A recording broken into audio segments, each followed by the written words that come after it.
All right, what is going on? It's our time to be free family. Welcome back to this Silence Your Inner Critic series. I apologize. It's been several months since I last posted about the inner critic. Due to everything that was going on in our world, I had to take a step back and make some major life changes in my life. But I am back here today. So if you have not been following the course, please go back up to the first video. I'll put it somewhere up above, and go ahead and start checking out the course and go through it so that we can learn to silence our inner critic. Also, down in the description, please check out the course that I have, the program that I have for silencing your inner critic, especially if you need additional help with silencing that critic and you need that support system to help you take those necessary steps in order to tell that inner critic to shut up. All right, so, well, in this video, we're going to be talking about disproving our inner critic by taking action.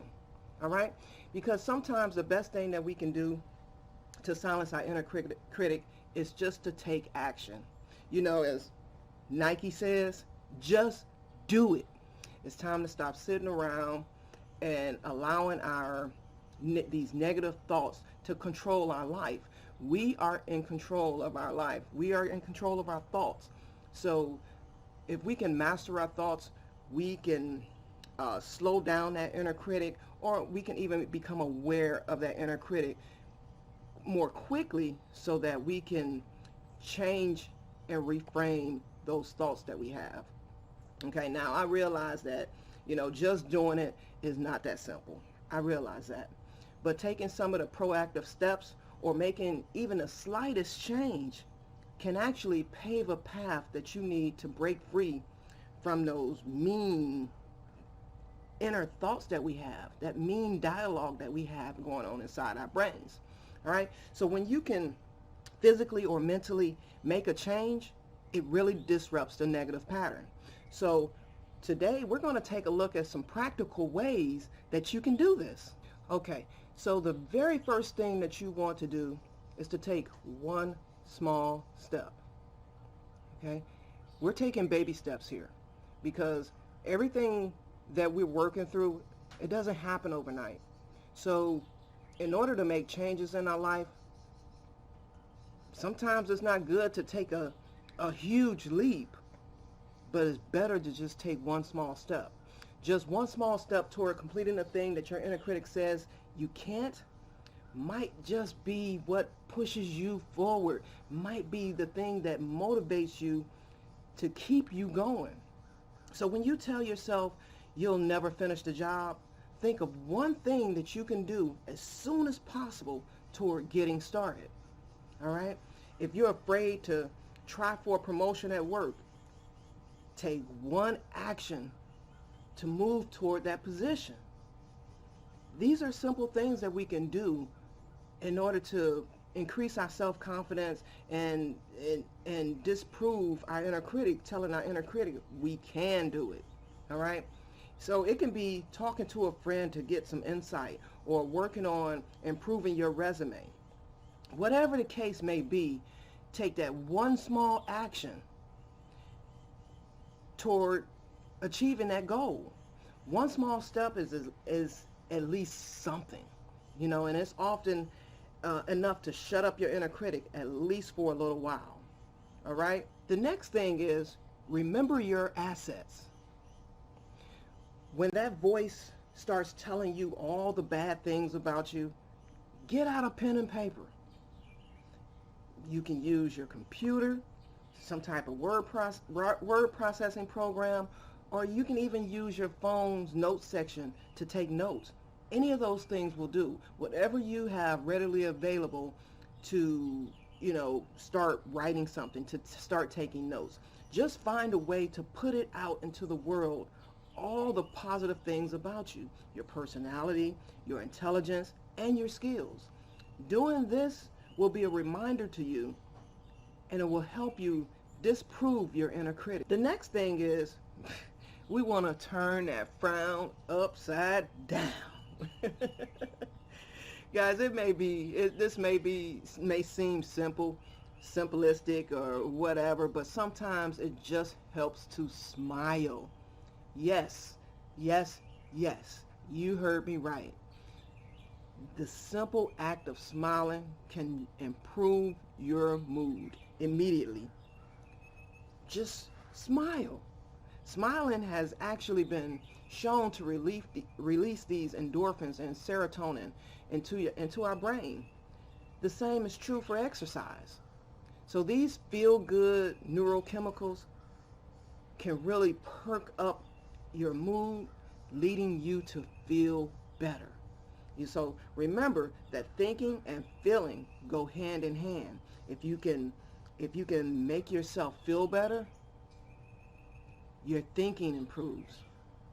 So if you think good things and you start to feel it inside of you, you start to feel better. It's easier to shut up your inner critic when you're feeling happier, guys. So we want to just smile. If you're walking around with a frown, just smile so that you can make yourself feel happier.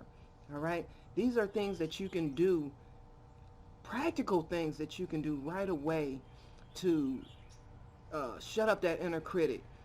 Like I said, these are little small steps that you can take in order to do these things. The last thing is consider the opposite. All right? When you think about the worst case scenario, I want you to immediately try to switch it around. Okay? Because what we do is if we experience something in our lives, immediately our brain goes to these worst case scenarios of what could happen. And most of the time, the worst case scenario never happens. So what we want to do when we start thinking about those worst case scenarios, switch it around immediately. So become aware of when you're thinking about those worst case scenarios and switch it into something more positive. What if this happens? What if this happens? What if this don't happen? We worry and we get frantic. Switch it around. What if it all works out? What if it all works out? So visualize. Also, the next thing you want to do is just really visualize the opposite of that negative picture that you're having. So instead, create an outcome in which you succeed and you're able to achieve the goal that actually scares you instead of allowing fear to take over. So consider what it would feel like to reach success and think about the ways in which it will improve your life. This can be a very powerful motivator for turning your inner dialogue around. Plus, visualization, when you visualize things, it can actually help make your dreams into a reality. So you can trick your mind, you can trick your brain into faking it until you make it. And see, that's what I've done for a lot of part of my life is I trick my brain. If I'm telling myself I can't do something, I tell myself I can. And I actually take action towards doing it. When I think about these worst case scenarios, I tell myself, what if it all works out? And I'm thinking about these positive images of things working out, the way that, the way that I want them to. And I start feeling good about myself. And usually it all works out. It's all about tricking your brain, faking it until you make it. Now, a lot of people use that quote, faking it till you make it. It's not about being inauthentic in no way whatsoever, but we have to retrain our brain in order to feel more positive or think more positively about ourselves and about the world around us. So use these tips to make changes in your thinking. Then, keep going with the momentum that you gain from it. Because each action that you take will bring you even closer to your goals. And soon you'll be wondering just why you ever listen to that inner critic anyway. All right, guys. Thank you so much for watching this episode. Again, don't forget to check out my 8-week program down in the down in the description. Go ahead and check out. I'm going to post it again. If you have not, if this is the first video that you're watching and you haven't watched the additional videos to the series, go ahead and click the link up above somewhere, or down in the description, and start from video 1 and work your way through. I'll be continuously posting these videos so that we can start taming that inner critic and telling that inner critic to shut the hell up. Alright, so stay tuned, and I'll see you in the next episode. Thanks, guys.